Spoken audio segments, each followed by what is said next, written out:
চট্টগ্রামের বাইজিৎ শ্যামলছে আবাসিক এলাকার ১৩ থেকে ১৪টি ঘরে আগুন লাগার ঘটনা ঘটেছে। আমরা এখন এখানে অবস্থান করছি, তবে আসার পরে যেটি দেখতে পেয়েছি আসলে ৩টার দিকে এখানে আগুনের সূত্রপাত হয়েছে এবং এরপরেই ফায়ার সার্ভিসের 2টি ইউনিট কিন্তু এখানে আসেন এবং আসার পরে তারা আগুন নিয়ন্ত্রণের চেষ্টা করেন। তবে এলাকাবাসীও সবার আগে প্রথমে আগুন নিয়ন্ত্রণের তারা চেষ্টা চালিয়েছে এবং এখানে আসার পরে আমরা যেটি দেখেছি যেখানে বেশিরভাগ ঘরেই কিন্তু কাঁচা পাকা ঘর এবং কাঁচা পাকা ঘর হওয়ার কারণে এবং আগুনের কারণে বেশিরভাগ ঘরই কিন্তু পুড়ে একেবারে ভস্মীভূত হয়ে গেছে। এখানে যে ফায়ার সার্ভিস বলেছে 13 থেকে 14টি রুম, সেই 14টি রুম আমরা দেখেছি কোনো জিনিসপত্রই কিন্তু এখানকার যারা নিম্নয়ের সাধারণ মানুষের বসবাস ছিল, যেহেতু দুপুরে আগুন লেগেছে বেশিরভাগ মানুষই কিন্তু ঘরের আসলে বাইরে ছিল এবং সেই কারণে চাকরিজীবী হওয়ার কারণে তারা কেউই কিন্তু এখানে আগুন নিয়ন্ত্রণে আনতে পারেনি। তবে আমরা যেটি দেখেছি যে 13 থেকে 14টি রুমের যে কোনো জিনিসপত্রই কিন্তু এখানে কোনো সাধারণ মানুষজন বের করতে পারেনি, যে কারণে বেশিরভাগ জিনিসই কিন্তু একেবারেই পুরোপুরি পুড়ে গেছে এবং ভস্মীভূত হয়েছে বলা যায়। এবং নিম্নয়ের মানুষ হওয়ার কারণে আসলে অনেকের অল্প সংখ্যক টাকা পয়সা কিংবা গয়না কিংবা তাদের নিত্য প্রয়োজনীয় যে সামগ্রী সেগুলো কিন্তু ঘরের ভিতর ছিল এবং বাইরে থাকার কারণে কেউই কিন্তু তাদের ঘরের যে প্রয়োজনীয় সামগ্রী সেগুলো কিন্তু কেউ বের করতে পারেনি। এবং এর কারণে আমরা দেখছি প্রায় 13 থেকে 14টি ঘরের সাধারণ মানুষজন যারা রয়েছে তারা পুরোপুরি নিঃস্ব হয়ে গেছেন এবং তারা দাবি করছেন এলাকার যারা রাজনৈতিক ব্যক্তিবর্গ আছেন কিংবা প্রশাসনের পক্ষ থেকে যদি তাদেরকে সহায়তা দেওয়া হয় তাহলে তারা কিছুটা হলেও আসলে তাদের যে ক্ষতি সেই ক্ষতি হয়তো তারা কাটিয়ে উঠতে পারবে। আমরা একজনের সাথে একটু কথা বলতে চাই, আসলে একটু যদি বলতেন। দুটো সন্ধ্যার আন্টি, দুজনে গানের জিনিস, আমার একটা মোবাইল, তারপরে টাকা ছিল, আমার দুটো বাচ্চা ছোট ছোট বাড়িতে রেখে এনে চাকরি করে আমি একা থাকি, এখন আমি কিছু বের করতে পারি নাই। যখন আগুন লেগেছে আপনি কোথায় ছিলেন? আমি অফিসে ছিলাম, গার্মেন্টসে ছিলাম, ছুটি দেয় নাই, তাই তো শেষ। ও আল্লাহ, বুলা বাইন্দার আমি কি দেবো? কিছু বের করতে পারেন নাই? কিছু বের করতে পারি নাই, তাই তো সব কিছু উড়ে গেছে। আমরা আসলে কথা বলছিলাম একজন ভুক্তভোগীর সাথে এখানে এসে, যেটি আমরা দেখতে পেয়েছি বা ওনারাও যেটি বলছেন আসলে তারা কোনো কিছুই কিন্তু ঘর থেকে বের করতে পারেনি। সেক্ষেত্রে আমরা যদি আপনাদেরকে একটু জানলা দিয়ে দেখানোর চেষ্টা করি, সেক্ষেত্রে আসলে ঘরের ভেতরের যে দৃশ্যটি সেটি হচ্ছে বেশিরভাগ যে সেমি পাকা ঘর হওয়ার কারণে বেশিরভাগ জিনিসপত্র কিন্তু একেবারেই পুড়ে গেছে। কোনো জিনিসপত্র সাধারণ মানুষজন ঘর থেকে তারা বের করতে পারেনি এবং ফায়ার সার্ভিসের সাথেও আমরা কথা বলেছিলাম, তিনি আমাদেরকে জানিয়েছেন 3টার দিকে তারা যখন আগুন লাগার খবর শুনতে পায় তখন বাইজিৎ ফায়ার সার্ভিস স্টেশনের 2টি ইউনিট কিন্তু ঘটনাস্থলে আসে এবং ঘটনাস্থলে এসে তারা আগুন নিয়ন্ত্রণের চেষ্টা চালায় এবং প্রায় 1 ঘন্টার মধ্যে তারা আগুন নিয়ন্ত্রণে আনে।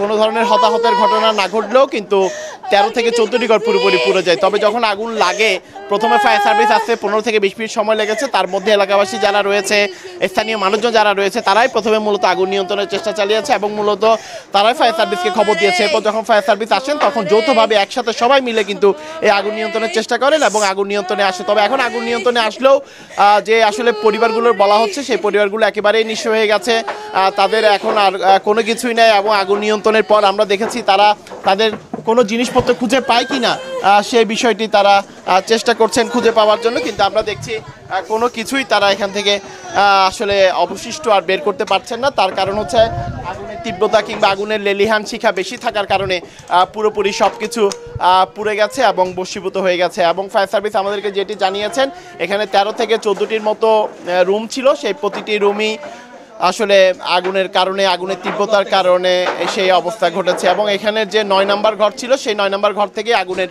সূত্রপাত বৈদ্যুতিক শর্ট সার্কিটের মাধ্যমে ঘটতে পারে এমনটি আমাদেরকে জানিয়েছে ফায়ার সার্ভিস। তবে যখন পুরোপুরি আগুন নিয়ন্ত্রণে আনা সম্ভব হবে তখন হয়তো সার্বিকভাবে পুরো বিষয়টি তদন্ত করে দেখা হবে কিভাবে আগুন লেগেছে। তবে এখানে যে বিষয়টি আমরা এখন যেটি প্রয়োজন, এখানে যারা নির্ময়ের মানুষজনের বসবাস বেশিরভাগ মানুষই কিন্তু নির্ময়ের, যেহেতু পুড়ে গেছে স্থানীয় জনসাধারণ যারা আছে বা স্থানীয় রাজনৈতিক ব্যক্তিবর্গ কিংবা প্রশাসনের পক্ষ থেকে যদি তাদেরকে কিছুটা সহায়তা দেওয়া হয় তাহলে হয়তো তারা আবার ঘুরে দাঁড়ানোর চেষ্টা করতে পারে। তবে এখানে আসার পর আমরা যেটি দেখেছি আগুনের সূত্রপাত ঠিক 2টা থেকে 3টার মধ্যে হয়েছে এবং আগুন যখন লেগেছে প্রথমেই কিন্তু এলাকাবাসী আগুন নিয়ন্ত্রণের চেষ্টা চালিয়েছে এবং বেশিরভাগ ঘর সেমি পাকা হওয়ার কারণে আসলে আগুনের তীব্রতা বেশি থাকার কারণে কোনো জিনিসপত্রই কিন্তু ঘর থেকে কেউই বের করতে পারেনি, যে কারণে বেশিরভাগ জিনিসপত্র আমরা দেখছি একেবারেই কিন্তু এখান থেকে পুড়ে ভস্মীভূত হয়ে গেছে এবং সেই কারণে সাধারণ মানুষজন যারা রয়েছে তারা দেখছি তাদের যে ঘরের আসবাবপত্র বা যে জিনিসগুলো রয়েছে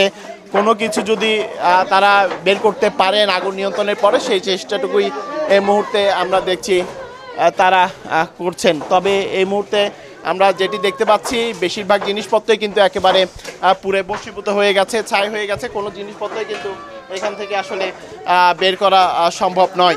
তবে সেক্ষেত্রে আমরা দেখছি সাধারণ মানুষজন যারা নিঃস্ব হয়ে গেছে তারা অনেকেই হাই হুতাশ করছেন। তার কারণ হচ্ছে বেশিরভাগ মানুষই পোশাক কারখানায় কাজ করে, তারা বাইরে ছিল এবং বাইরে থাকার কারণে কোনো জিনিসপত্রই কিন্তু তারা এখান থেকে বের করতে পারেনি এবং সেক্ষেত্রে আমরা দেখছি প্রচণ্ড আহাজারি এখানে নির্ময়ের মানুষজন করছেন। এমনিতেই প্রচণ্ড গরম পড়ছে, সবাই কাজে ব্যস্ত ছিল, সেই কারণে আসলে কোনো জিনিসপত্র কিন্তু এখান থেকে আমরা দেখছি কেউই বের করে নিতে পারেনি এবং ঘরের যে সামান্য যে বাসনকোসন বা নিত্য প্রয়োজনীয় যে সামগ্রী সেই জিনিসগুলো কিন্তু পুরোপুরি আগুনে পুড়ে গেছে, সেটি কিন্তু আমরা এখানে এসে দেখতে পেয়েছি। বৈদ্যুতিক শর্ট সার্কিট থেকে আগুন লাগতে পারে এবং এখানকার যে 9 নম্বর বাসা সেখান থেকে আগুনের সূত্রপাত হয়েছে এমনটি আমাদেরকে জানিয়েছে ফায়ার সার্ভিস। মূলত বৈদ্যুতিক শর্ট সার্কিটের কারণে যখন চারিদিকে আগুন ছড়িয়ে পড়ে তখন কিন্তু আসলে আর আগুন কোনোভাবেই নিয়ন্ত্রণে আনা সম্ভব হয়নি। তো সেক্ষেত্রে আমরা দেখতে পাচ্ছি ফায়ার সার্ভিসের পক্ষ থেকে তারা আগুন নিয়ন্ত্রণের চেষ্টা চালিয়েছিল, তবে প্রায় 1 ঘন্টা চেষ্টা আগুন নিয়ন্ত্রণে আসলো। 13 থেকে 14টি কাঁচা পাকা ঘর পুরোপুরি একেবারেই